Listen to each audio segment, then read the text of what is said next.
நீங்க எடுத்துக்கலாம். ஸோ ஃபேமஸாக இண்டஸ்ட்ரியில் பேசக்கூடிய HubSpot சர்டிஃபிகேஷன் அப்படிங்கிறது ஒன்று.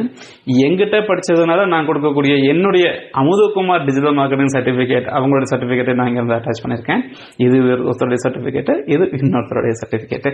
ஸோ ரெண்டுமே வந்து பார்த்தீங்கன்னா அட்டாச் பண்ணியிருக்கேன். அதே மாதிரி இன்னும் வந்து மார்க்கெட்டிங் இன்ஸ்டிடியூட்டுங்கிற ஒரு வெப்சைட்டில் பார்த்தீங்கன்னா கம்ப்ளீட்டாக ஒரு 15 சப்ஜெக்ட்டுக்கு மேலே உங்களுக்கு வந்து ஃப்ரீ சர்டிஃபிகேஷன்ஸ் இருக்குது. கூகுள் அட்வர்டைஸ்மெண்ட்ஸ்லேயே மோர் தென் 7க்கு மேலே வந்து பார்த்தீங்கன்னா சர்டிஃபிகேஷன்ஸ் இருக்கு.